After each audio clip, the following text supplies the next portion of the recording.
Hello my dear student, আমি বিমান রায় তোমাদের সবাইকে স্বাগত জানাই স্টাডি জিনিয়াস ইউটিউব চ্যানেলে। আজকে আমরা তোমরা যারা 2026-এ ক্লাস 10-এ উঠবে বা 2026-এ যারা মাধ্যমিক দেবে, আজকের ভিডিওটা কিন্তু তাদের জন্য। আজকে আমরা তোমাদের ক্লাস 10-এর 2026 অনুযায়ী বাংলার সিলেবাস সম্পর্কে আলোচনা করব এবং তোমাদের এক্সাম কত নম্বরের হয়, কেমনভাবে নাম্বার বিভাজন থাকে এবং কি কি পড়তে হবে তা নিয়ে সমস্ত কিছু কিন্তু আজকের ভিডিওতে আলোচনা করব। তাহলে চলো শুরু করা যাক আজকের ক্লাস। তোমাদের 2026-এর মাধ্যমিক পরীক্ষার বাংলা সিলেবাসের মধ্যে রয়েছে গল্প, কবিতা, প্রবন্ধ, নাটক, এই কয়েকটা জিনিস, এবং ব্যাকরণ রয়েছে, আর রয়েছে রচনা এবং অনুবাদ। তো গল্পের মধ্যে কি কি রয়েছে আমরা এক এক করে দেখে নিয়ে চলব। তোমাদের বাংলা সিলেবাসে গল্পের মধ্যে রয়েছে জ্ঞানচক্ষু, বহুরূপী, পথের দাবি, নদীর বিদ্রোহ এবং অদল বদল। কবিতার মধ্যে কি কি রয়েছে তোমাদের অসুখী একজন, আয় আরো বেঁধে বেঁধে থাকি, আফ্রিকা, অভিষেক, প্রলয় উল্লাস, অস্ত্রের বিরুদ্ধে গান এবং সিন্ধু তীরে, এই 7টা কবিতা রয়েছে। প্রবন্ধ তোমাদের দুটো রয়েছে, একটা হারিয়ে যাওয়া কালীকলম এবং বাংলা ভাষার বিজ্ঞান, আর নাটকের মধ্যে রয়েছে সিরাজউদ্দৌলা। ঠিক আছে, এগুলো ছিল তোমাদের বাংলা সাহিত্য বইয়ে যেগুলো তোমাদের পড়তে হবে। ঠিক আছে, গল্প থেকে কেমন প্রশ্ন আসে তোমাদের পরীক্ষাতে? না, গল্প থেকে তোমাদের এমসিকিউ, এসএকিউ এবং লং কোশ্চেন আসে, মানে সংক্ষিপ্ত উত্তরধর্মী প্রশ্ন। কবিতা থেকেও তোমাদের এমসিকিউ আসে, এসএকিউ আসে এবং সংক্ষিপ্ত প্রশ্ন উত্তর আসে। প্রবন্ধ থেকে তোমাদের এমসিকিউ আসে না, শুধুমাত্র ডিএকিউ মানে বর্ণনা ভিত্তিক প্রশ্নের উত্তর লিখতে হয়, সেটা আসে। আর নাটকের মধ্যেও তোমাদের ডিএকিউ করতে হয়, মানে সংক্ষিপ্ত প্রশ্নের উত্তর সম্পর্কে আলোচনা করতে হবে। ওকে, আচ্ছা তোমাদের ব্যাকরণের, আচ্ছা তোমাদের আর একটা বই রয়েছে তোমাদের ক্লাস 10-এ বাংলাতে যে বইগুলো পাবে, তোমরা বাংলা সাহিত্য বই পাবে, মানে যেগুলো তোমরা টেক্সট বই যেটা বলো সেটা। আর কি, তোমাদের বাংলা সহায়ক পাঠ বলে একটা বই পাবে, একটা আলাদা বই দেবে বাংলা সহায়ক পাঠ। এখানে তোমাদের কোনি বলে একটা উপন্যাস হয় পুরো বইটাতে, সেই সব সম্পর্কে পুরোটা পড়তে হয়। ঠিক আছে, আর কি পাবে, একটা ব্যাকরণ বই, ব্যাকরণ বই, এটা তোমাদের কিনতে হতে হয়। ঠিক আছে, তোমরা অফলাইনে যার কাছে পড়বে তিনি বলে দেবেন যে কোন বইটা তোমাদের ব্যাকরণের জন্য কিনতে হবে। তো এই 3টা জিনিস কিন্তু তোমাদের আলোচনা করতে হবে। আচ্ছা, তোমাদের ফার্স্ট যে এক্সামটা হবে, ফার্স্ট সামেটিভ বা ফার্স্ট ইউনিট টেস্ট স্কুলের মধ্যে, সেটা তোমাদের 50 মার্কের হয়, যার মধ্যে তোমাদের 10 মার্ক থাকে প্রজেক্ট জমা দেওয়ার জন্য, আর বাকি 40 নম্বরে তোমাদের লিখিত পরীক্ষা হয়। ঠিক আছে, তো এই ফার্স্ট ইউনিটের জন্য তোমাদের কি কি কোন কোন কবিতা বা গল্প বা নাটক বা প্রবন্ধগুলো পড়তে হবে সেটা একটু দেখে নাও। আচ্ছা, অবশ্যই কিন্তু এগুলো খাতাতে সবাই তুলে নাও। তোমাদের টেক্সট বইয়ের পেছনেও কিন্তু এটা লেখা থাকে যে ফার্স্ট ইউনিট টেস্ট কোন কোন চ্যাপ্টারগুলো হবে, কত নম্বরের হবে, second unit test, third unit test কোন কোন চ্যাপ্টার এবং কত মার্কের হবে, কি কি পড়তে হবে লেখা থাকে। ঠিক আছে, একবার তোমরা সেখানেও দেখে নিতে পারবো, অথবা আমি বলবো তোমরা বাংলা যে খাতাটা করবে সেখানে কিন্তু প্রপারভাবে লিখে নাও, যেভাবে আমি বললাম। তোমাদের সিলেবাস বলে হেডিং করবে, কি গল্প রয়েছে, কি কবিতা রয়েছে, কি প্রবন্ধ নাটক রয়েছে, মানে পরপর লিখলে। এরপর তোমরা কি করবে, ফার্স্ট ইউনিট টেস্ট বলে হেডিং করবে, কত নম্বরের পরীক্ষা এবং তার মধ্যে 40 মার্ক রেটিং হয়, এবং তার নিচে লিখবে যে কোন কোন কবিতা বা গল্পগুলো পড়তে হবে। তো ফার্স্ট ইউনিট টেস্টের জন্য তোমাদের যে গল্পগুলো পড়তে হবে, ফার্স্ট হচ্ছে জ্ঞানচক্ষু, নেক্সট কবিতার মধ্যে পড়তে হবে অসুখী একজন, আফ্রিকা, আর তোমাদের প্রবন্ধের মধ্যে পড়তে হবে হারিয়ে যাওয়া কালীকলম।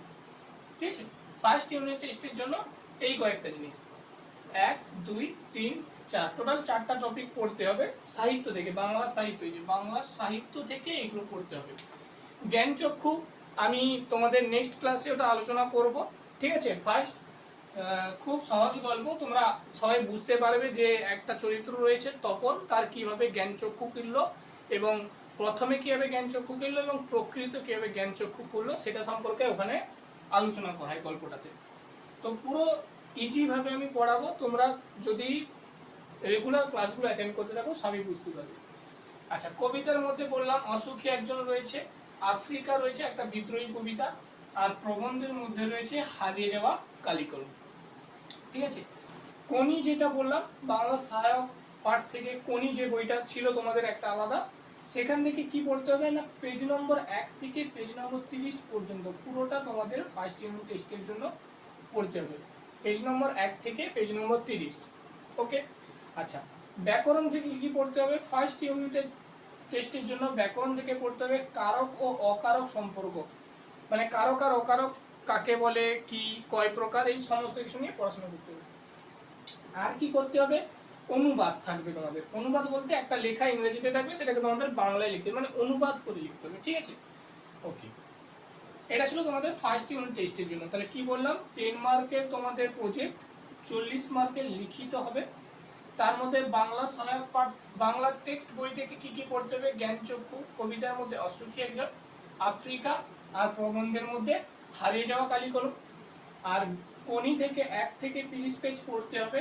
আর ব্যাকরণ থেকে কারক ও অকারক সম্পর্ক এবং অনুবাদ, এইগুলো তোমাদের ফার্স্ট ইউনিট টেস্টের জন্য পড়তে হবে। নেক্সট সেকেন্ড ইউনিট টেস্টের জন্য তোমাদের কি কি পড়তে হবে, এটাও কিন্তু ফুল মার্ক তোমাদের 50 মার্কেরই হয়। 10 মার্ক একই রকম প্রজেক্ট এবং 40 মার্ক লিখিত পরীক্ষা হবে।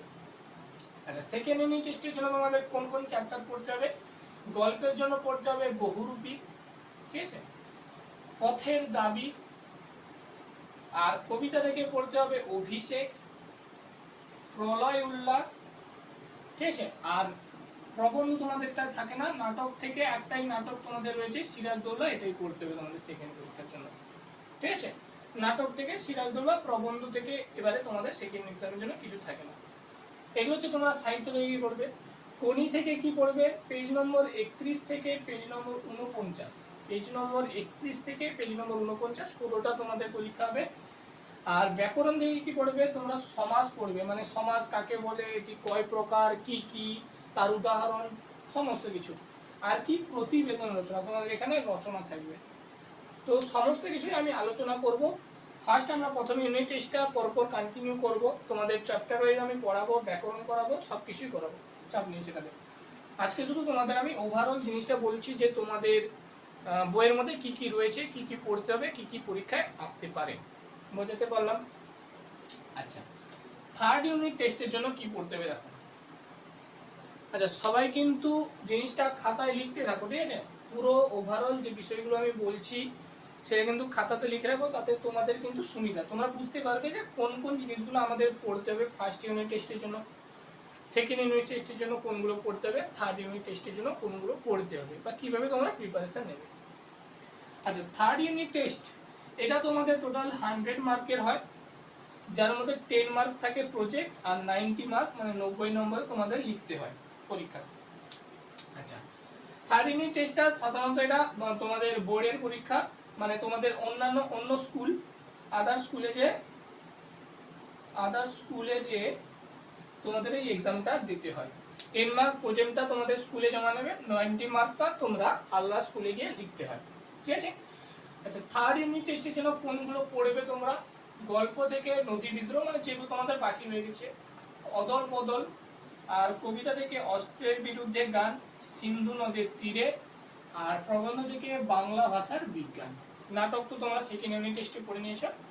তাহলে এই কয়েকটা জিনিস তোমাদের কিন্তু থার্ড ইউনিট টেস্টের জন্য পড়তে হবে। শুধু এইগুলো নয়, ফার্স্ট আর সেকেন্ড ইউনিট টেস্টের যে চ্যাপ্টারগুলো ছিল সেগুলোও কিন্তু তোমাদের পড়তে হবে। ওভারঅল যেগুলো বাকি রয়ে গেছে ওগুলো তোমাদের পড়তে হবে, কারণ থার্ড ইউনিট টেস্ট মানে পুরো বইটা নিয়ে তোমাদের পরীক্ষা হবে, তোমরা সবাই জানো, ঠিক আছে। তো এইভাবে তোমাদের পড়তে হবে। তাহলে কি বললাম, থার্ড ইউনিট টেস্টের জন্য পুরোটা পড়তেই হবে, আর যেগুলো বাকি রয়েছে প্রথমে সেগুলো তো কভার করলে এরপর বাকি পুরোটা একবার রিভাইজ করতে হবে, মেন কথা এটা। আচ্ছা, এটা হলো সাহিত্য থেকে। বাংলা সহায়ক পাঠ মানে কোনি যে বইটা ছিল সেখানে পুরো বইটা তোমাদের কিন্তু পরীক্ষা হবে, পুরো বইটা একবার রিভাইজ করতে হবে তোমাদের। ব্যাকরণ থেকে ফার্স্ট ইউনিট সেকেন্ড ইউনিট জন্য যেগুলো ছিল সেগুলো তো করবেই, এছাড়াও কি করবে বাক্যবাচ্য, সংলাপ আর প্রবন্ধ রচনা, সংলাপ রচনা আর প্রবন্ধ রচনা সবকিছুই আমি সাজেশনও দেবো, পড়াবো, ঠিক আছে, ওটা কোনো সমস্যা নেই। তো এগুলো তোমাদের পড়তে হবে। আচ্ছা, এক্সামের সুবিধার জন্য প্রথম থেকে তোমাদের একটু বলে দেই, গল্প কবিতা থেকে সবগুলো তোমরা পড়বে এবং যেভাবে আমি পড়াবো তোমরা যদি রেগুলার ক্লাস করো সব কমপ্লিট হয়ে যাবে। প্রবন্ধ থেকে তোমাদের ফাইনাল এক্সামের জন্য যে কোনো একটা, হয় হারিয়ে যাওয়া কালিকলম অথবা বাংলা ভাষার বিজ্ঞান, যে কোনো একটা শুধু পড়লেই হবে, দুটা পড়ার দরকার নেই, যে কোনো একটা পড়তে হবে। হ্যাঁ, যদি একটাই পড়ো তাহলে সেটা কিন্তু পুরো প্রপার পড়তে হবে, মানে কোনো কিছু বাকি রাখা যাবে না। আর যদি দুটা পড়ো তাহলে মোটামুটি ভাবে একটু দুটোই একটু কভার করতে পারো।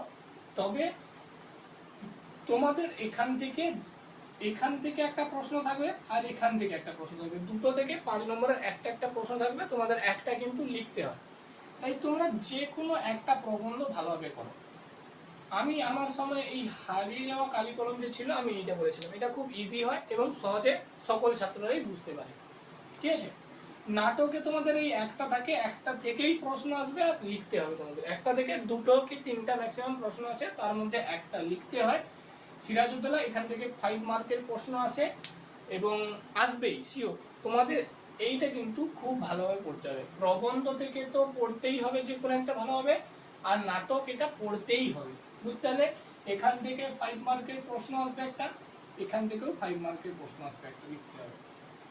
তাহলে 10 নম্বর তোমার ঝুলিতে অটোমেটিকলি পড়ে গেল। দেখো এখনকার সময় বাংলা কেন যে কোনো সাবজেক্টে নাম্বার তোলা কিন্তু খুবই সহজ, একটু আদ্র তোমাদের পড়তে হবে এবং তোমরা যদি ডিটেলসে জানতে পারো, মানে কোন টপিকগুলো আমরা পড়লে নাম্বার উঠবে সেগুলো যদি ধরে নিতে পারো খুব সহজ হয়ে যাবে। কি বললাম, প্রবন্ধ থেকে 5 নম্বর, সিরাজউদ্দৌলা থেকে 5 নম্বর মাস্ট আসবেই আসবে, আর প্রবন্ধ থেকে যে কোনো একটা পড়লেই হবে, সিরাজউদ্দৌলা পড়তেই হবে। তাহলে এখানে তোমরা 10 নম্বর দেখো, 100-র মধ্যে 10 নম্বর তোমরা অলরেডি বুঝতেই পেরে গেছো কোথা থেকে আসবে। এবার তোমাদের উপর, তোমরা যারা ভালো করে পড়বে তারা ওই 10 নম্বর তুলতে পারবে, যারা পড়বে না তারা পাবে না। আচ্ছা, তোমাদের প্রবন্ধ রচনা মাস্ট আসবে এখান থেকে একটা। আচ্ছা, ব্যাকরণটা আমি ছাড়লাম, ব্যাকরণ সব মিশিয়ে একটা আসে।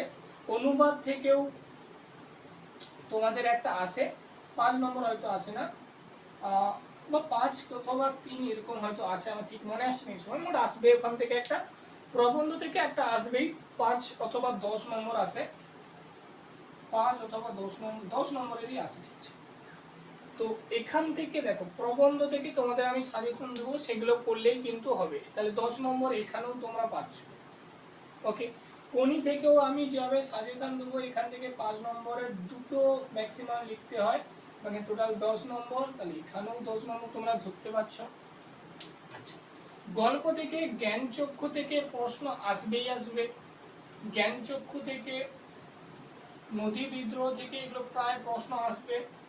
অসুখী একজন কবিতা থেকে, আফ্রিকা, প্রলয় উল্লাস, অস্ত্রের বিরুদ্ধে গান, আয়ারও গেনে মেনে থাকি, এইগুলো ভালো করে পড়তে হবে, ঠিক আছে।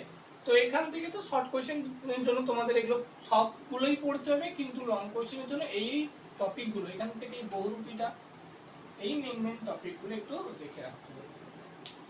তাহলে এইগুলো ছিল তোমাদের আজকের বাংলার ফাইনাল সাজেশনটা তোমরা অবশ্যই খাতাতে তুলে নিও এবং ক্লাসটা কেমন লাগলো অবশ্যই কিন্তু কমেন্ট করো। নেক্সট ভিডিওতে আমি তোমাদের বাংলার ফাইনাল সাজেশন মানে 2026-এর এক্সাম টাইপ কোশ্চেন নিয়ে আলোচনা করব।